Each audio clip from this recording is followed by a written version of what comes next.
भगवान श्री कृष्ण कहते हैं देखो, नमन तो सबको करो, ध्यान तो सबका रखो, लेकिन भजन मेरा करो, भक्ति मेरी करो, साधना मेरी करो, राम राम राजू खुशी सबसे रखो।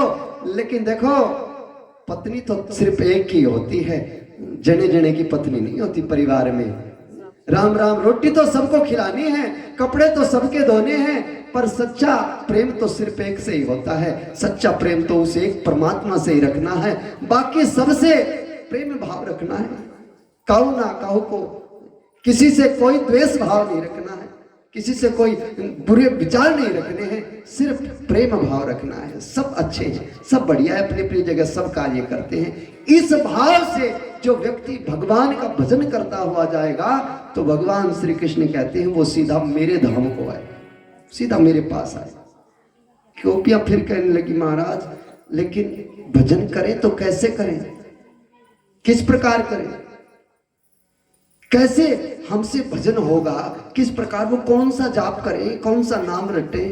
वैसे तो अलग अलग महात्माओं ने अलग अलग नाम, अलग अलग साधनाएं संसार में, जैसा कोई चेला होता है वैसी साधना देते हैं। एक चीज एक और भी है, कुछ लोग मुझसे पूछ लेते हैं महाराज जी एक बात नहीं समझ में आती, ये जो सदगुरु लोग होते हैं ये क्यों कहते हैं कि जो नाम जाप मैं तुम्हें दे रहा हूं ये किसी को बताइयो मत, कहते हैं ना। ये इसलिए कहा जाता है ताकि अगर ये बताने लगे एक दूसरे को, तो उसमें भेद बुद्धि पैदा हो जाती है। मान लो एक व्यक्ति की साधना है, पिछले जन्मों में करता हुआ आ रहा है, वो तो तत्व ज्ञान तक पहुंच गया, और एक अभी मंत्र जाप तक है। तो जो सतगुरु होते हैं वो पहचान लेते हैं शब्द के द्वारा किसकी स्टेज क्या है। वो जिसके पास तत्व ज्ञान देना है उसे तत्व ज्ञान देते हैं, जिसको मंत्र जाप देना है उसको मंत्र जाप देते हैं, जो बेचारा मूल पाठ तक है उसे मूल पाठ देते हैं, और कहते हैं बेटा किसी को बताना मत। क्यों?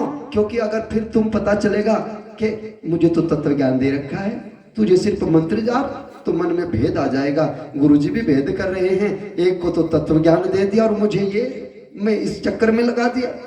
लेकिन तुम्हारी क्लास अभी यही है कि तुम मंत्र का जाप करो, अभी तुम तत्व को प्राप्त करने के लायक नहीं हो। जिस दिन तुम लायक हो जाओगे सतगुरु खुद तुम्हें तत्व ज्ञान प्रदान कर देंगे। बोलिए सतगुरु महाराज की, बोलिए प्राणनाथ जी महाराज की, बोलिए राम रतन जी महाराज की।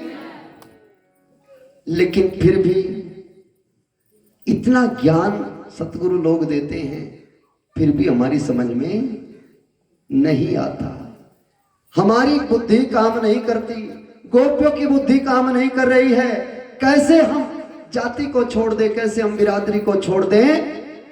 मैं तो ब्राह्मण हूं, मैं तो क्षत्रिय हूं, मैं तो शूद्र हूं, मैं वैश्य हूं, ये जो हमने जात बिरादरियों में बंधे हुए हैं, बटे हुए बैठे हैं ना, कोई बड़ा बना बैठा है, कोई छोटा बना बैठा है। भगवान कहते हैं इन्हें छोड़ो, ये कुछ नहीं है। हम दुनिया में नंगे आए थे, बिल्कुल नंगे, कोई कपड़ा हमारे ऊपर नहीं था। बोलो था क्या? जब हम संसार में आए छोटे से बालक बन करके, तो बिल्कुल नंगे आते हैं, हमारे तन पर कोई वस्त्र नहीं होता, और फिर हमने वस्त्र पहने संसार में आने के बाद। यही वस्त्र नहीं पहने, जैसे जैसे दुनिया ने पहना दिए वैसे ही पहने।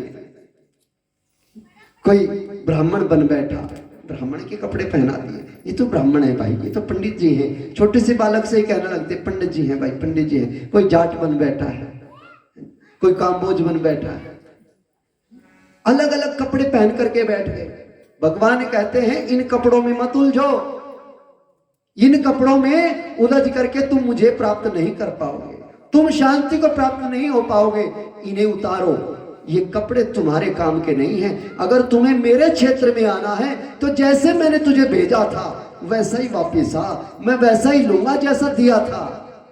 मैला मैं नहीं लूंगा, तुम लोग तो मैले हो गए हो।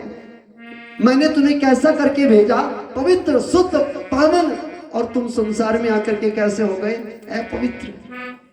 तुमने एक एक कपड़े के ऊपर कई कई कपड़े धारण कर लिए। तो भगवान उन गोपियों के वो वस्त्र चुरा लेते हैं, छीन लेते हैं।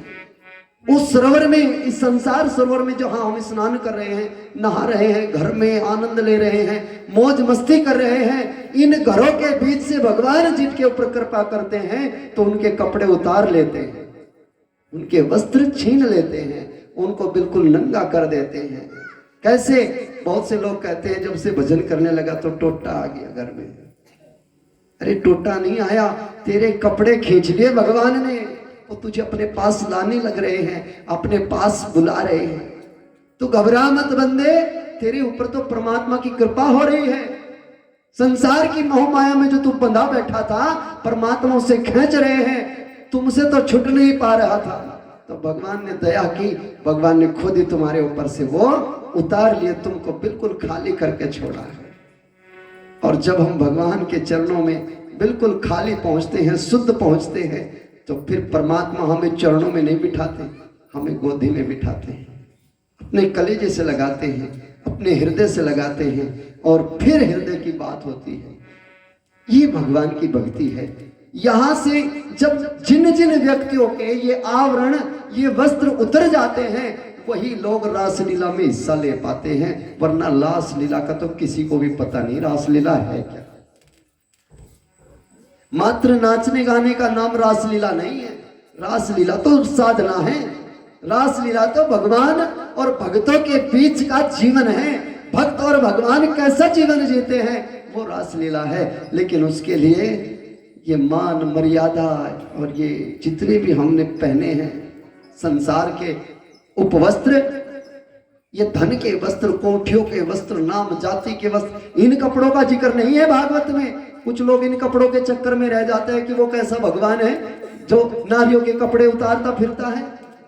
अरे इन कपड़ों का जिक्र नहीं है मूर्खो, वो तो उन कपड़ों का जिक्र है। कपड़े तो शब्द आया नहीं, भागवत में शब्द आया आवरण। भगवान ने उनके आवरण चुराए हैं। वस्त्र तो समझाने के लिए शब्द दिए गए, आवरण चुराए भगवान ने। तब वो गोपियां, उन भगवान की प्रियसी आत्माएं भगवान को अपना मान करके और मालिक को देखा और देख करके आनंदित होती है, कहती हैं प्रभु